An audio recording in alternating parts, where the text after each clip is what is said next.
Canada. A land of endless opportunities, extraordinary beauty, and prosperity. A place that is known for kindness, benevolence, and generosity.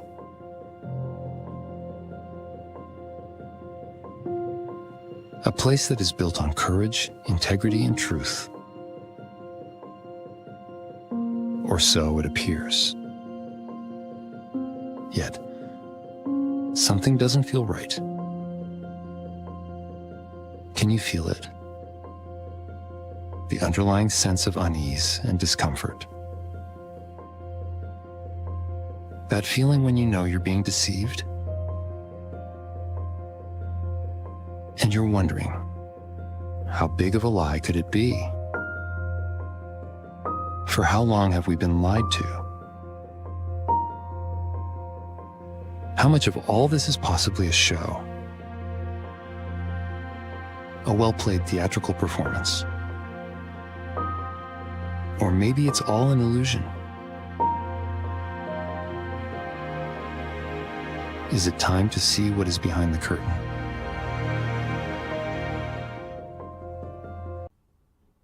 Patriots, as we expose the reality behind Canada, the illusion, I want to take a moment to thank you for being here. Going independent means I no longer have a network backing me. I rely entirely on you. To keep this going, I'm offering an exclusive one-time 30% discount at tulipblooms.shop and epicminerals.net. If you don't know these sites, here's the deal. Tulip Blooms is my natural skincare line, crafted without junk ingredients, just high-quality formulations made right here at the Tulip Blooms World Headquarters in Houston, Texas. Formulations that actually work.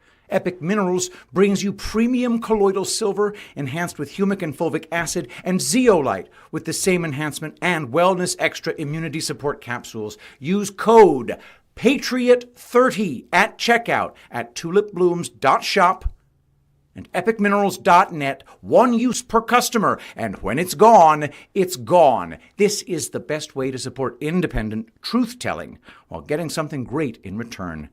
Thank you. Now let's get back to Canada, the illusion.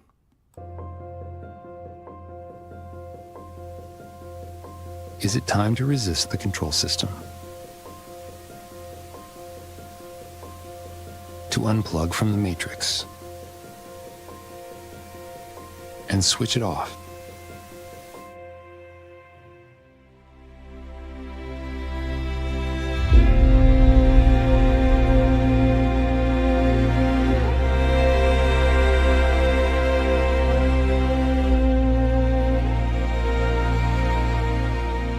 In 1759, at the Battle of the Plains of Abraham, Great Britain defeated France and renamed the colony to the province of Quebec. In 1776, the 13 British colonies to the south declared independence from Great Britain and formed the United States of America. In 1791, the Constitutional Act divided the province of Quebec into the provinces of Lower Canada and Upper Canada. In 1840, the Act of Union merged the colonies of Upper Canada and Lower Canada into the province of Canada. In 1864, at the Quebec Conference, delegates from each colony discussed the desire to form a federal union, while each province would retain its independence and autonomy under the umbrella of a constitutional monarchy. From 1861 to 1865, during the American Civil War between the Union, the North, and the Confederacy, the South, Great Britain built warships for the Confederacy, armed with British weapons. Many merchant ships of the Union were destroyed by the Confederate Army in Great Britain. When Lincoln won the war, he sought claims from Great Britain, but Great Britain refused. The Union even threatened to declare war and annex British North America in 1866.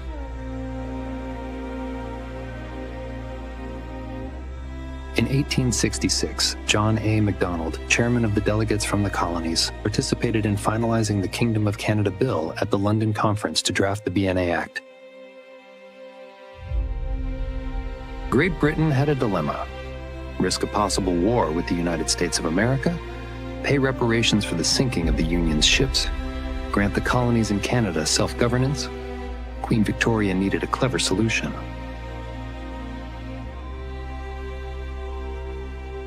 Lord Thring's brilliant scheme: keep the Canadian colonies and make them pay the reparations to the United States of America through taxation, while deceiving the colonies into thinking that they govern themselves.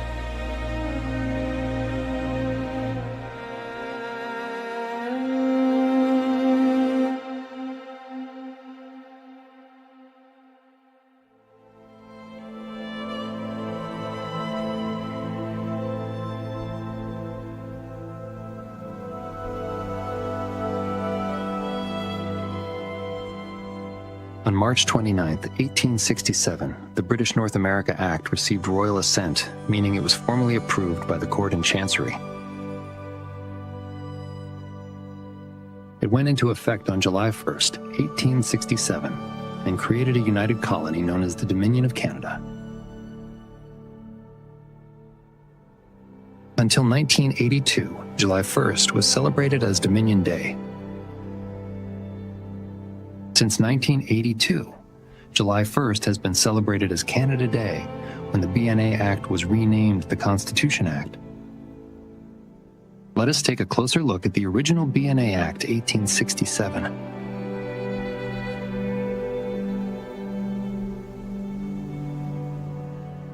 This is the intended preamble. And it states, by reason of the request of the colonies for federal government, it is expedient therefore that they have laws and regulations to guide them.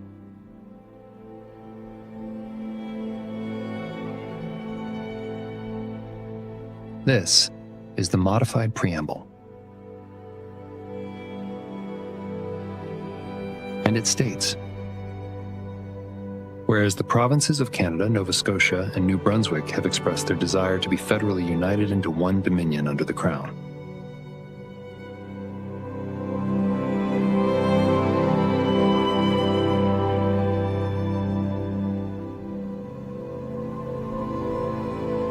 The 1889 Interpretation Act defined a British possession to be any part of a dominion, and it defined the term colony to be any part of a dominion.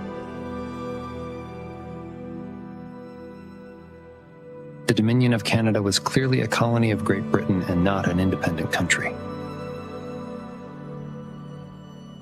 The colony did not confederate in 1867. The BNA Act was not brought back to Canada for the United Colony to sign and ratify. The original BNA Act is located in the United Kingdom and has always been the property of the United Kingdom and not Canada.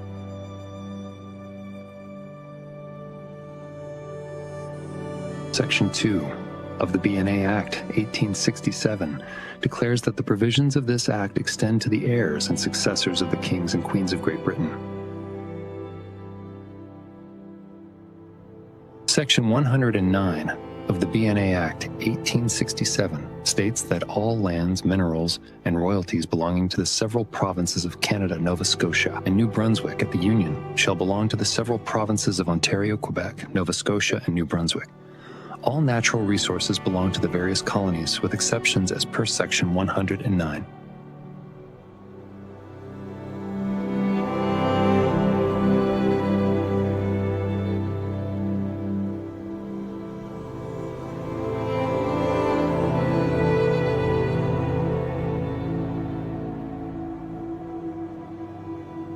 More land was to be added to the Dominion of Canada through use. If the Dominion could use the land, then they could claim the land. In 1868, through the Rupert's Land Act, use of land was purchased from the Hudson's Bay Company. In 1870, through the Manitoba Act. And in 1871, through the British Columbia Terms of Union.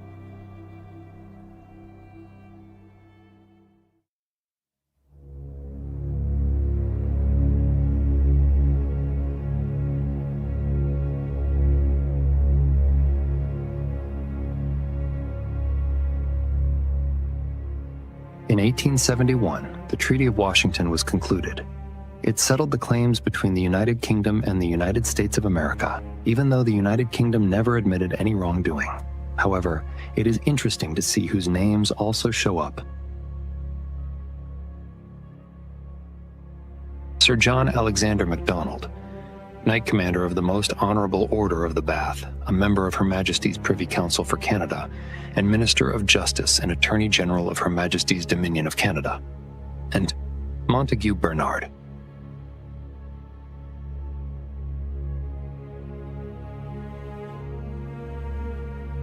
The Privy Council is a formal body of advisors to the monarch of the United Kingdom, in this case, Queen Victoria, meaning John A. Macdonald represented Great Britain. In 1867, Macdonald was appointed, and not voted in, as Prime Minister by the Governor-General at the time, Lord Monck.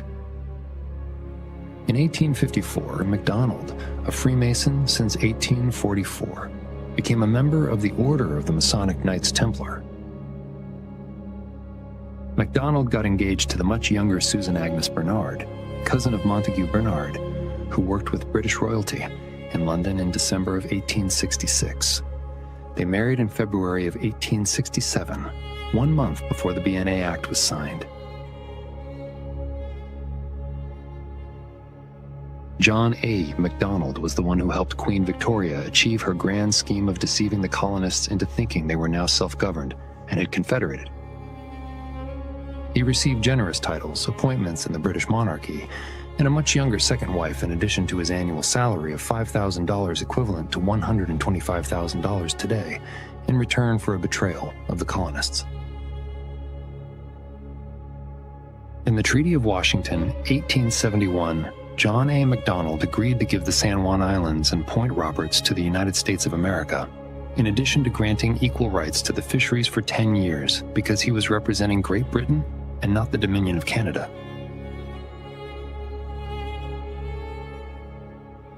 How can he be called the father of Confederation and a hero by some when a confederation was never achieved, and when he in fact betrayed the colonists?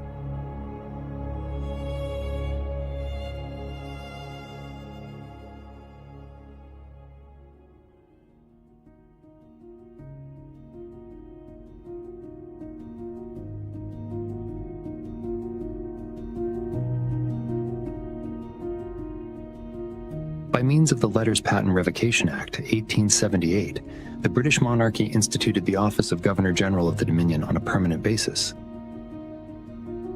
The most important part is found in Section 9 of the Act. The British monarchy declared full power and authority through letters patent, including their heirs and successors. Letters patent are an official declaration used to grant patent rights by the Crown and Chancery to officially grant titles and office to people or make other declarations. With this Letters Patent Revocation Act, Section 2 of the BNA Act, 1867, was now redundant. Recall, the provisions of this act extend to the heirs and successors of the kings and queens of Great Britain.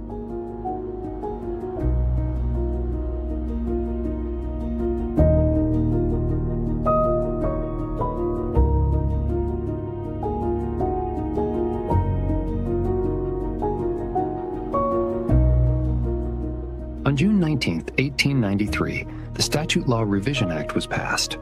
With it, Queen Victoria explicitly repealed Section 2 of the BNA Act, 1867.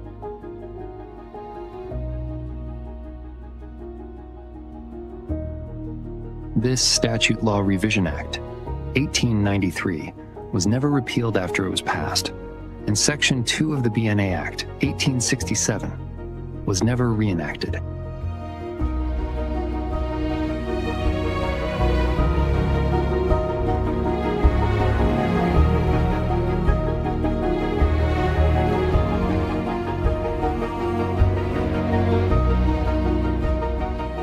Queen Victoria died on January 22, 1901, from a brain hemorrhage while residing at Osborne House. Interestingly, during the same time as Guglielmo Marconi fired up a very powerful radio wave antenna just 12 miles away. With her death, the BNA Act died as well, due to the repeal of Section 2. Did this remove the British monarchy? No, because of the Letters Patent Revocation Act, 1878. Did this end the Dominion of Canada? No, because of the Letters Patent Revocation Act, 1878, and the Interpretation Act, 1889. Recall the definition of the term colony. The Dominion of Canada and the British monarchy carried on under Edward VII.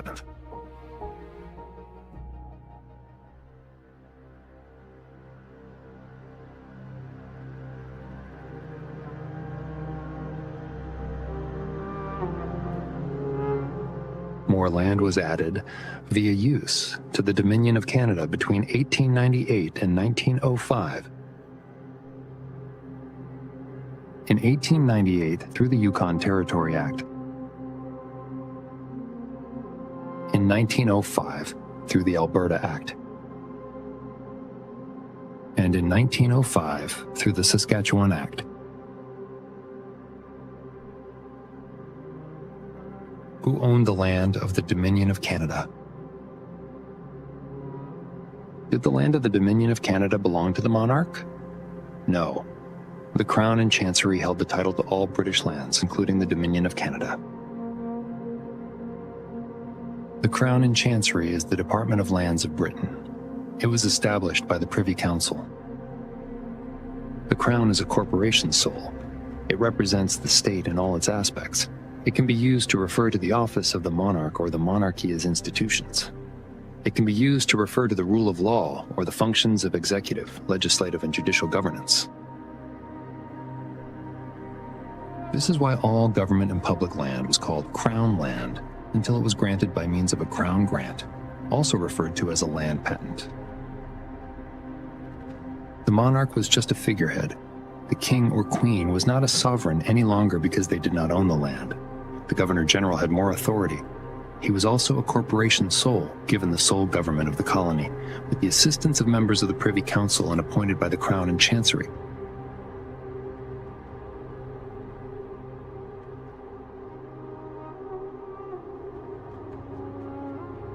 What is the difference between a monarch and a sovereign? Authority of government originates in the title to land. A king or queen is a sovereign when he or she has absolute authority over the land, and thus absolute power. A king or queen becomes a monarch when he or she does not have absolute authority over the land. The king or queen alone has no power. The title to all British lands was held by the Crown and Chancery and not by the king or queen. All government and public land was called Crown land. The Governor General had sole authority to govern Canada as a corporation sole with the advice of the Privy Council.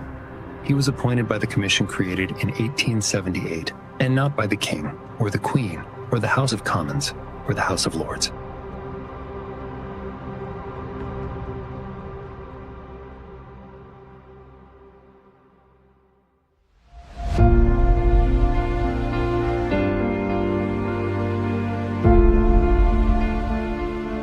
In September of 1926, Russell Rogers Smith of the Native Sons of Canada, a movement aimed at fostering national spirit, creating Canadian nationality, adopting a Canadian flag, and having more autonomy, presented a resolution to the Prime Minister, Mackenzie King.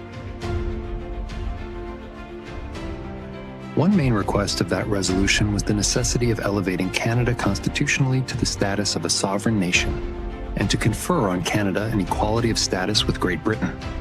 It requested an equal and independent sovereignty under the Crown of Canada. Another request was that Great Britain should not be allowed to make Canada pay for any claims that may arise out of Great Britain's defense actions. Another important request was that all natural resources of Canada belong to the people of Canada and not Great Britain. The resolution further requested that the roles and authority of the Governor General be fundamentally changed for the benefit of Canada. As we will see, it was the work of Russell Rogers Smith that would have paved the path to real freedom.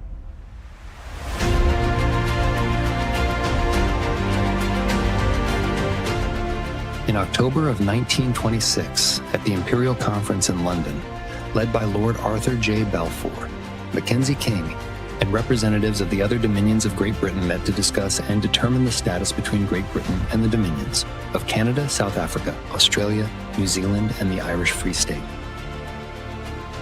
The report concluded that the dominions are autonomous communities within the British Empire, equal in status, in no way subordinate one to another in any aspect of their domestic or external affairs, though united by a common allegiance to the Crown, and freely associated as members of the British Commonwealth of Nations.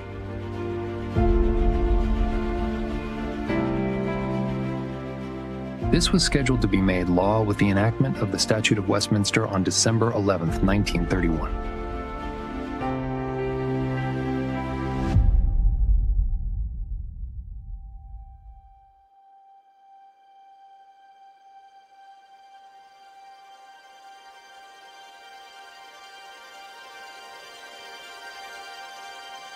Prior to the enactment of the Statute of Westminster, the Government of Canada was composed of a Governor-General and a select committee of the Imperial Privy Council, one of which headed the Supreme Court of Canada. Any member of the Imperial Privy Council was a member of the Government of Canada. The House of Commons, the Senate of Canada, the Privy Council for Canada, which was appointed by the Governor-General, and the Lieutenant Governors of the provinces were to aid and advise the Governor-General in the government. The Governor-General was the sole government.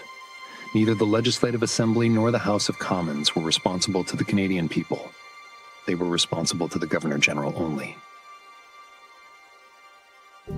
Each Lieutenant Governor, appointed by the Governor-General, was also a corporation sole, acting as the representative of the Governor-General, and not as a representative of elected representatives or the people. As we will see, the Statute of Westminster is the most important document in the history of the landmass known as Canada.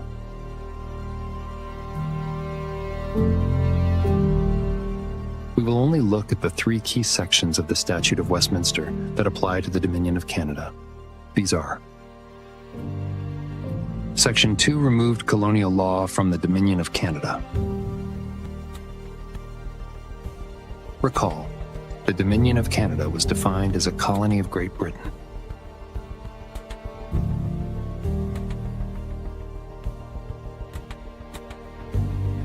No law made by the Parliament of a Dominion is void just because it may not be in accordance with British law.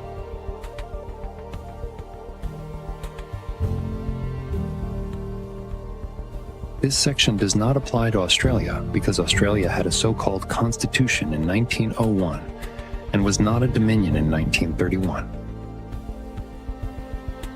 Let's look at Section 11 before looking at Section 7. Section 11 of the Statute of Westminster severed the connection between the Dominion and a colony of Great Britain. What does this mean? The key word is notwithstanding. It means Section 11 overrides the Interpretation Act of 1889, which defined the term colony. The provinces were not joined as one colony of Great Britain any longer, and each province was also not a colony of Great Britain any longer. Who owned the land now? The people of each province naturally took ownership of the land. This also removed the Governor-General because the Crown and Chancery lost the allodial title to the land. There is no intermediate status between that of a colony and that of a sovereign state. No confederation happened because the provinces had never been sovereign states. Section 11 finally raised each province of Canada from the position of a colony to that of a sovereign state.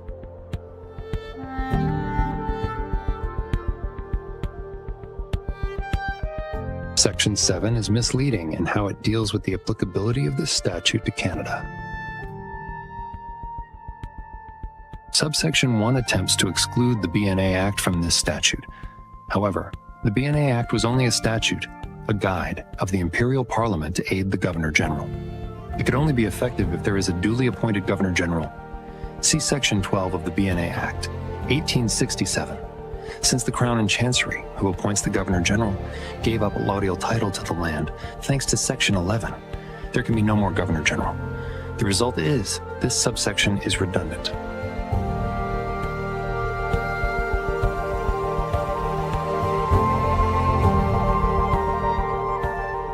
Subsection 2 clarifies that Section 2 of the statute removing colonial law also applies to any of the provinces.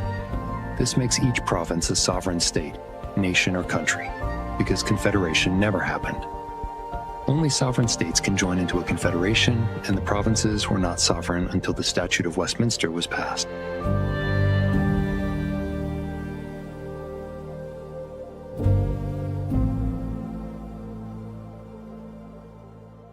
Subsection 3 clarifies that the provinces can only act within their boundaries and cannot impose laws on any other province. But what is the Parliament of Canada now? Is Canada defined?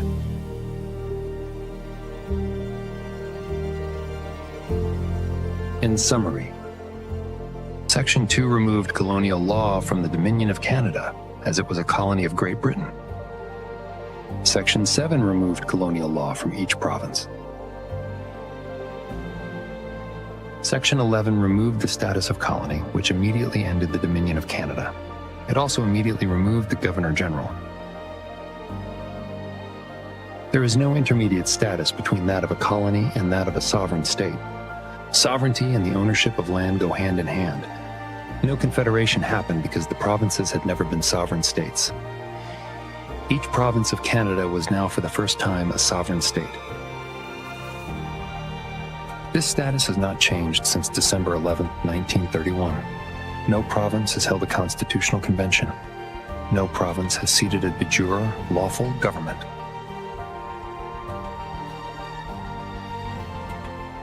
Extremely important. Every politician, every governor-general, every prime minister, every law, every act, everything has been illegitimate since December 11th, 1931. Anything that was passed after this date is not applicable to the people of each province.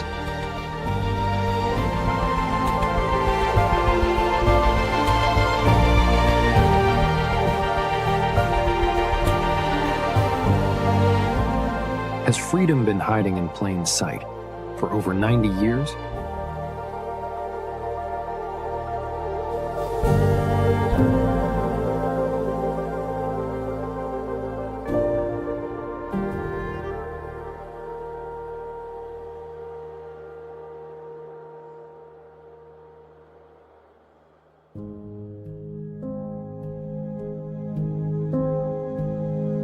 What happened after the Statute of Westminster was passed? Did the people in each province hold constitutional conventions and seat a de jure government? Sadly, no. Russell Rogers Smith said in the 1940s, "What does the future hold? Is Canada to become an armed camp, each at the other's throat? Or can we unite to create a federal union, mutually adopting a constitution?" It is very likely that many people did not comprehend at the time what the Statute of Westminster had actually achieved. The Great Depression also impacted many people who were desperately looking for help. In addition, it is likely that many of the politicians at the time did also not comprehend what the passing of the Statute of Westminster really meant. It seems that those who did know simply continued as if nothing had happened. After all, there was a lot to lose. Recall Section 109 of the BNA Act. In 1936, the Parliament of Canada attempted to revise the Statute of Westminster. They wanted to revise Section 7 of the statute to give the Parliament of Canada the power to enact a federal constitution and to continue the BNA Act until such constitution was in place. Did the Parliament have this power? Was the Parliament legitimate? Parliament also tried to amend the BNA Act. However, the BNA Act cannot be implemented without a Governor-General. The Governor-General used to be appointed by the Crown and Chancery, but the Crown and Chancery lost the title to the land. From the official website of the Governor-General of Canada. Until 1931, Canada's Governor-General was chosen by the Sovereign. This changed when the Canadian government began to make recommendations for the position. Who was the sovereign? How were governors general appointed? What changed in 1931? Who gave the Canadian government the authority to appoint the Governor-General? Did they simply assume this authority? Could they issue letters patent?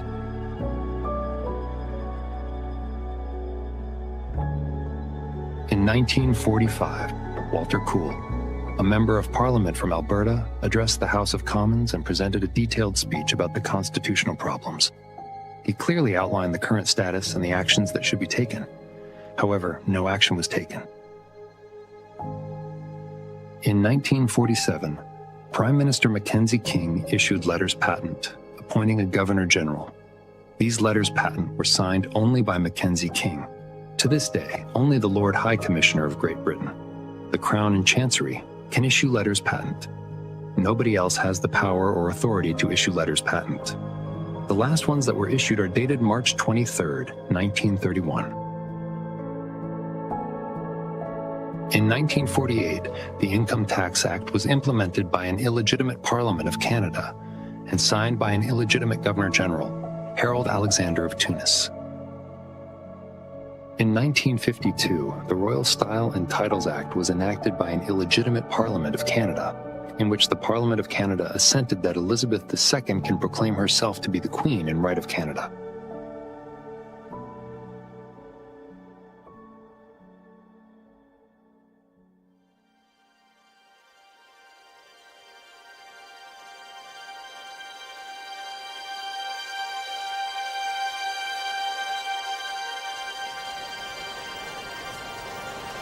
The moment the Queen puts her signature on this document, it becomes law. It will be witnessed later.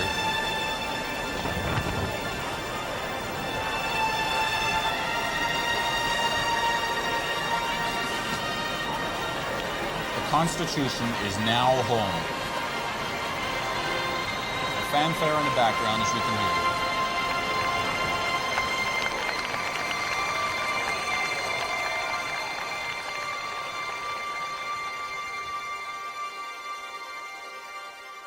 In 1976, Walter Cool, a member of Parliament from Alberta, wrote a letter to René Lévesque, Premier-elect of Quebec, explaining that Quebec does not need to seek a formal separation because the province has been completely independent and sovereign since December 11th, 1931, just like every other province.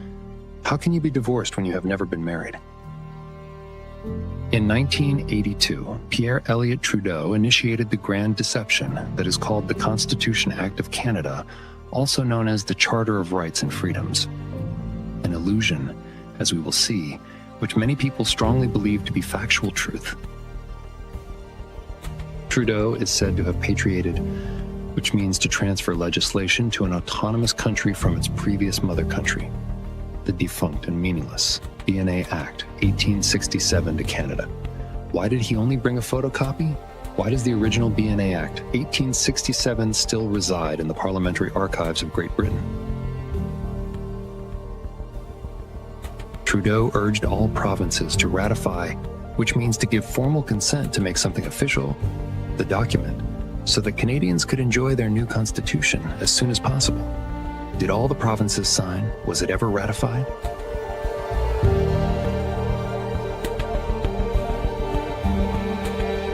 Section 58 of the Canada Act, 1982, states that this act would only come into force by proclamation issued by the Queen or the Governor-General, and only if the conditions of Section 59 were met.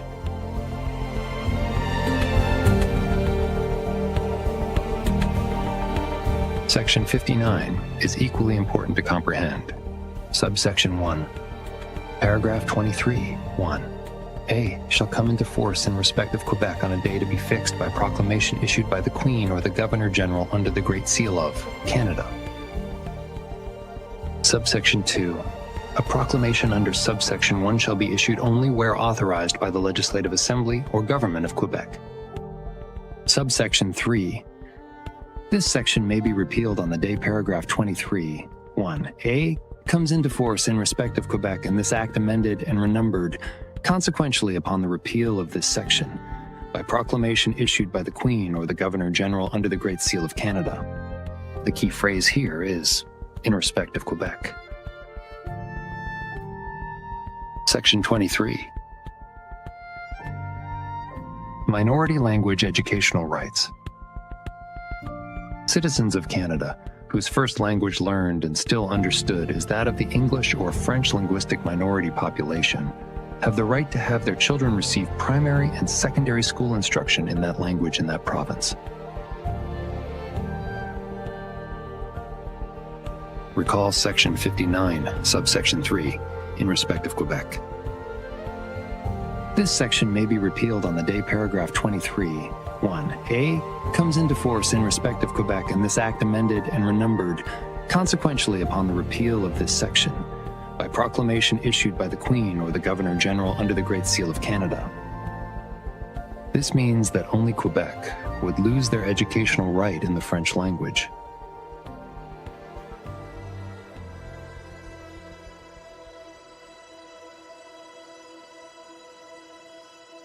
What were the steps to ratify and enact the Canada Act, 1982?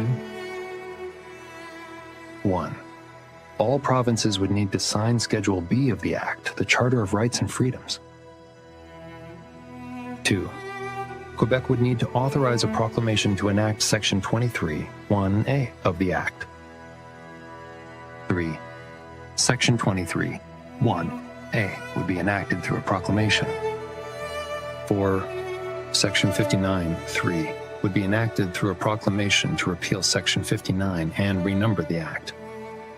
5. Section 58 would be enacted through a proclamation to pass the Act. A total of 3 proclamations were needed to pass the Act. Which of these steps have been completed? None. But what about the proclamation from 1982? From the Royal Proclamation, 1982. Now know you that we, by and with the advice our Privy Council for Canada, do by this our proclamation declare that the Constitution Act 1982 shall, subject to Section 59 thereof, come into force. Recall, subject to Section 59 means 2 proclamations must be made before the final proclamation to pass the Act, Section 58, could be made. This Royal Proclamation, 1982, is only a proclamation stating that there will be a proclamation in the future. Nothing was passed.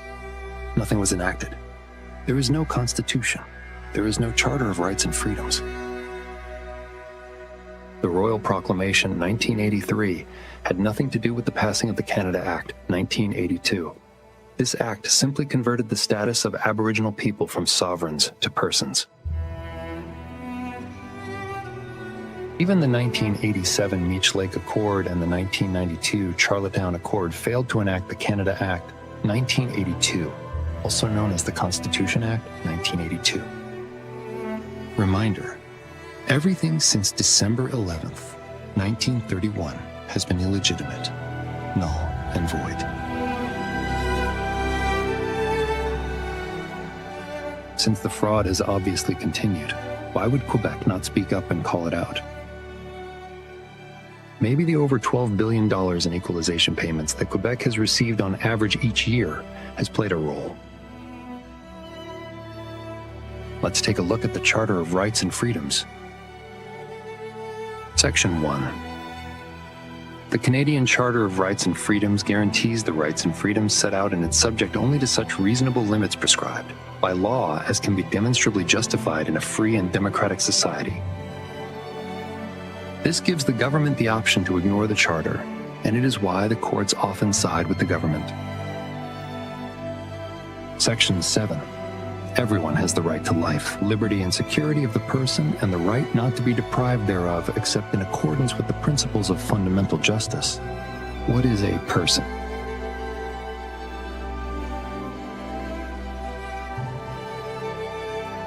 Section 32. This charter applies to the Parliament and Government of Canada, and to the legislature and government of each province. Does the charter apply to the living men and women, or only to persons? A charter is a reservation of a ship, or a written grant, by which a corporation is founded and its rights and privileges are defined. A ship needs to be chartered to land it and reflag it. A person is a legal fiction. A corporation is also a legal fiction, but not a person. The charter was meant to create a ship at sea, which was intended to bring maritime law onto the land.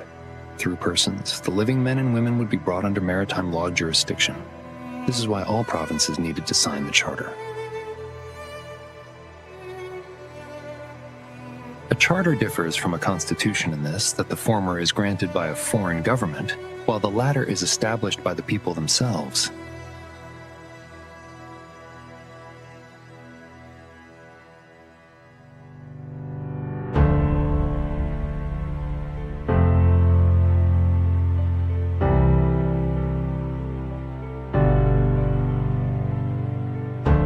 There is no lawfully established independent country called Canada. There is a geographical area that is comprised of sovereign nations, also known as provinces. How exactly is Canada defined in the Interpretations Act, 1985? Canada includes the internal waters of Canada and the territorial sea of Canada. Canadian waters includes the territorial sea of Canada and the internal waters of Canada. Internal waters means the internal waters of Canada and includes the airspace above and the bed and subsoil below those waters. Territorial sea means the territorial sea of Canada and includes the airspace above and the seabed and subsoil below that sea. The land is not included anywhere. Why? Because they lost access to the land when the Dominion ended with the Statute of Westminster, when the land was naturally returned to the people. Through the person, the all-caps name on all forms, IDs, licenses, passports, birth certificates, etc., you have submitted yourself to operate within maritime law. You have only those privileges that the corporation grants to you. Those do not include unalienable rights.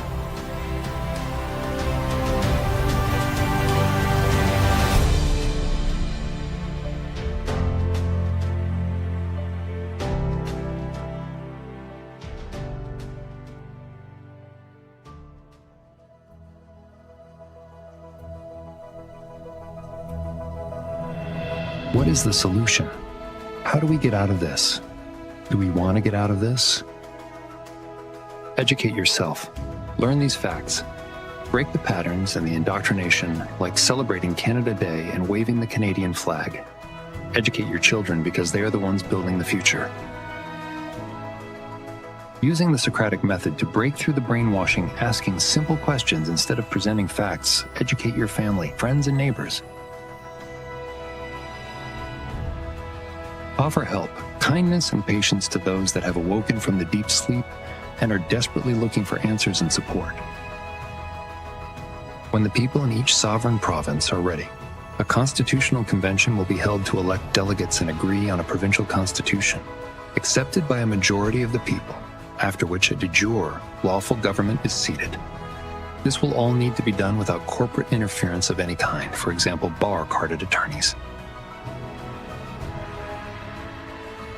Only after each province has been properly established with a constitution and a de jure government, all provinces can then, if they desire to do so, hold a convention to discuss a federation of the provinces.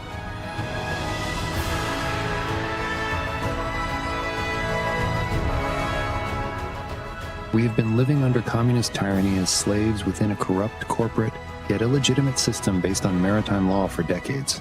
Some people like it, but most don't. Waving and displaying the Canadian flag is not a symbol of freedom and free spirit, because it is the symbol and trademark of an evil corporation. When you wave this flag, you are submitting yourself to the color of laws of the corporation. For many years, people did not want to hear the truth. The truth and its speakers were ridiculed and silenced. Lately, though, more and more people are suffering at the hand of communism, and they do not like it. They see that something is deeply wrong. Since the people in the landmass known as Canada have been indoctrinated for decades and conditioned to be obedient slaves of the system, many may have to suffer immensely to be broken enough to accept the truth and to have the will to change. If recent worldwide events are any indication, then nothing can stop what is coming.